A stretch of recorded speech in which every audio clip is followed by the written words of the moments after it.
La différence entre un volant moteur classique et un volant moteur bimasse réside tout simplement mais clairement dans leurs effets. Le volant moteur traditionnel se compose d'une seule partie. L'amortissement des torsions est assuré par le disque d'embrayage. Le volant moteur bimasse se compose de deux masses que l'on peut faire tourner en sens inverse l'une par rapport à l'autre.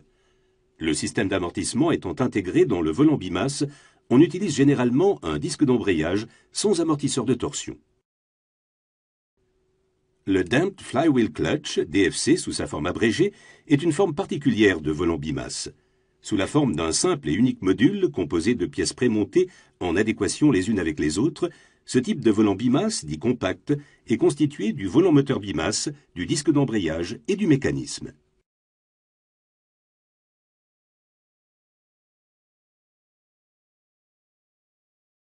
La combustion périodique d'un moteur à piston occasionne des vibrations de torsion dans toute la chaîne cinématique.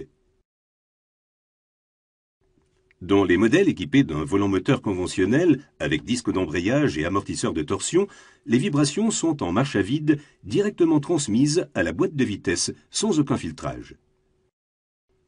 Grâce à son système d'amortissement et de suspension intégré, le volant bimasse filtre ces vibrations de torsion et les absorbe presque entièrement.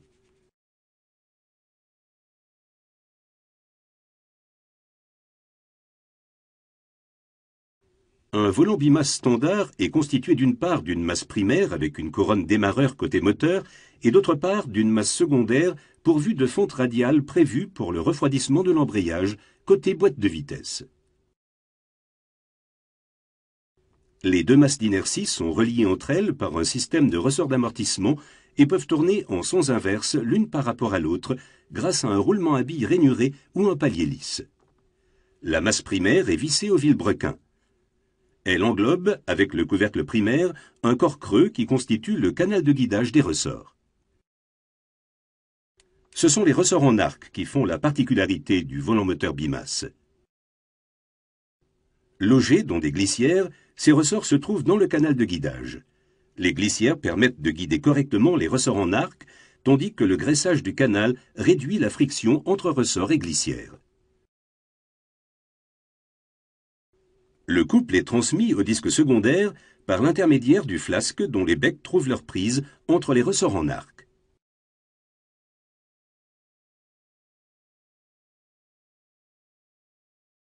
L'embrayage est vissé au disque secondaire. Dans le cas d'un volant bimasse standard, il est assez facile de tourner le disque secondaire de quelques millimètres par rapport au disque primaire jusqu'au moment où les ressorts en arc commencent à opposer leur résistance. On appelle l'angle formé par ce déplacement l'angle de dépouille.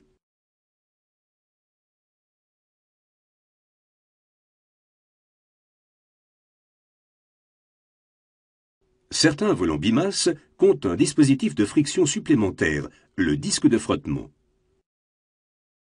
Le disque de frottement dispose d'un angle de dépouille, ce qui fait que le frottement supplémentaire ne survient que lors de débattements angulaires importants et permet en fonctionnement un amortissement supplémentaire, par exemple au démarrage ou lors des changements de vitesse. Faire tourner de quelques millimètres la masse d'inertie secondaire d'un volant bimasse pourvu d'un disque de frottement au moyen d'un bras de levier reste là encore assez facile et ne requiert pas d'effort particulier. En fonction du positionnement du disque de frottement, dont le volant bimasse, on sent et on entend retentir, en tournant le plateau secondaire, un cognement assez fort.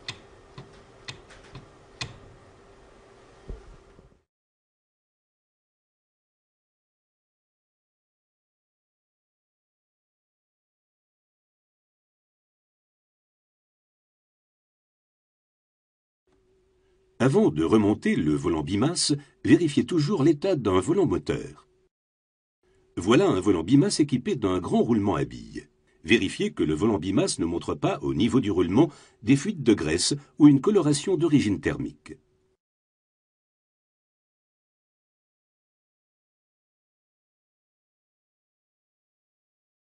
S'il s'agit d'un volant bimasse doté d'un petit roulement à billes, vérifiez de même qu'il n'y a pas de traces de graisse ni de coloration d'origine thermique au niveau du roulement.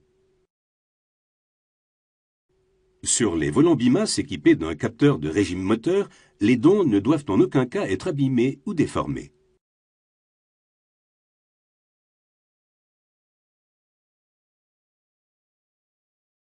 Les volants bimasse de la toute dernière génération sont pourvus d'un palier lisse. Vérifiez que le roulement lui-même n'est pas endommagé, notamment qu'il ne présente pas un jeu radial excessif. La surface de friction ne doit être ni striée ni fissurée. Vérifiez que les brides du disque secondaire ne montrent pas de traces de coloration d'origine thermique. Faites de même pour le pourtour du volant bimasse. La couronne démarreur d'un volant bimasse est soit soudée, soit emmanchée par frettage. Vérifiez qu'elle est fermement fixée et contrôlez l'état de ses dents. On trouve au dos de certains volants bimasse des calottes d'étanchéité. Leur présence n'est pas systématique.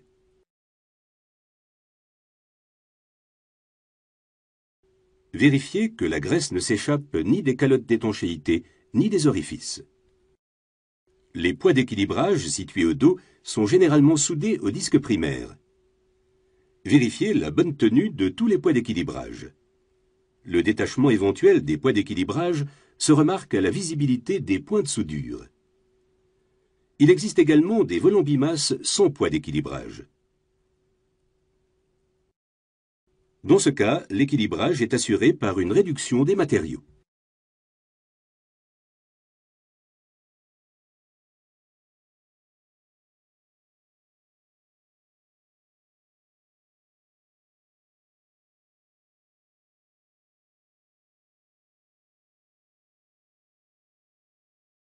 Tous les volants bimasse disposent d'un jeu latéral.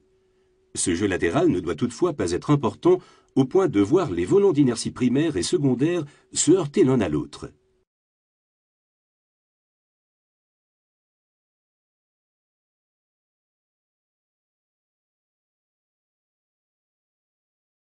Il est possible, sans outillage de mesure spécifique, d'apprécier et de juger du jeu radial d'un volant bimasse équipé d'un palier lisse. Un simple contrôle visuel suffit. Sur une pièce neuve, le jeu radial est d'environ 0,04 mm.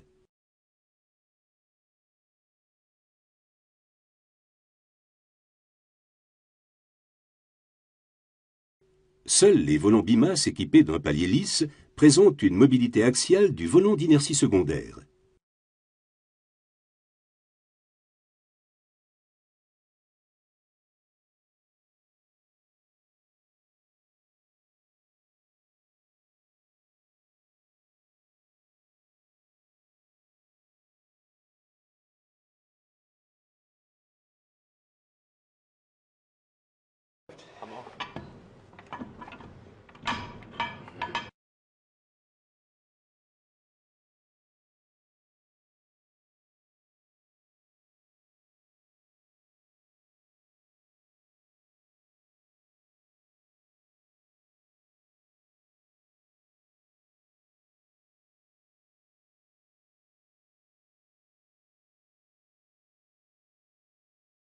La présence de stries sur la surface de friction indique que l'embrayage est usé. Ces stries ont été provoquées par le frottement des rivets des garnitures d'embrayage. Dans ce cas, il convient de remplacer le volant bimasse.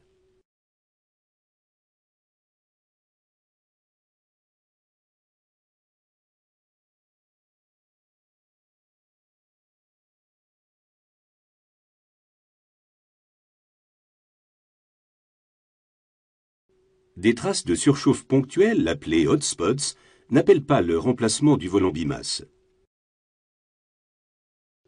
Dans ce cas non plus, les nombreuses traces de surchauffe ne sont pas un problème et n'affectent pas le bon fonctionnement du volant bimasse.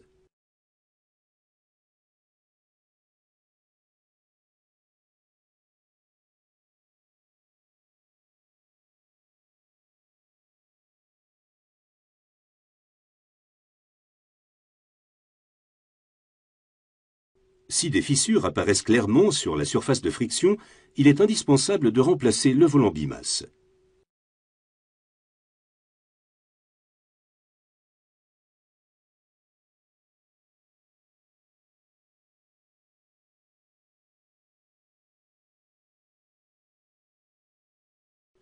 Commencez par vérifier si la surface de friction présente des taches colorées.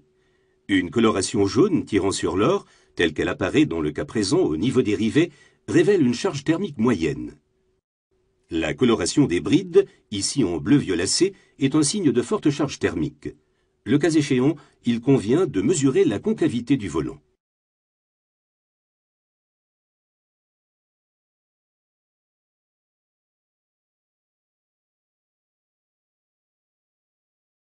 De légères traces d'usure au niveau de l'engrainement du démarreur sont normales.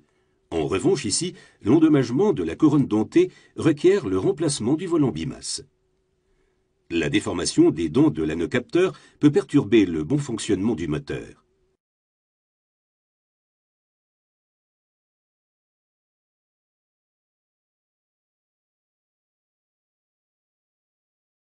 Il n'est pas anormal de constater de légères traces de graisse s'échappant des orifices ou des calottes d'étanchéité.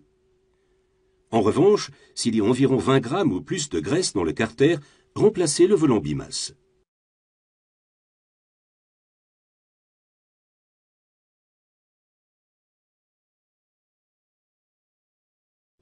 Ne remontez en aucun cas un volant moteur ayant subi une chute ou un choc.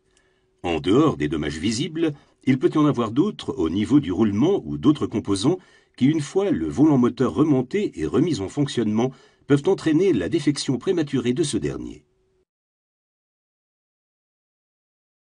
Assurez-vous de disposer de tous les goujons d'assemblage requis pour le plateau de pression. Il ne faut pas trop enfoncer les goujons d'assemblage dans le volant bimasse, auquel cas il risquerait de frotter et donc d'érafler la masse d'inertie primaire.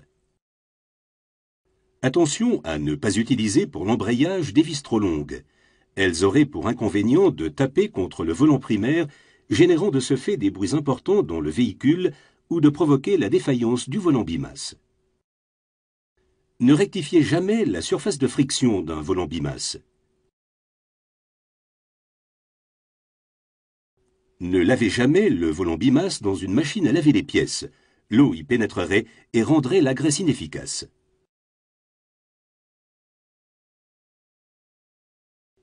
N'utilisez pas non plus d'appareil de nettoyage à haute pression, à jet de vapeur, à air comprimé, ni aucun spray.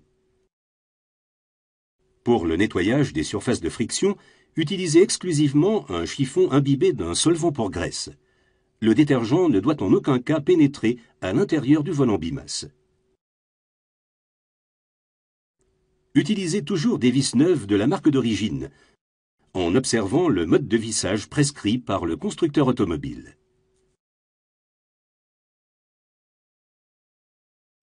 Pour les moteurs pourvus de capteurs de vitesse dont la lecture se fait au niveau du volant bimasse, il convient de respecter l'entrefer prescrit entre les capteurs de vitesse et l'émetteur.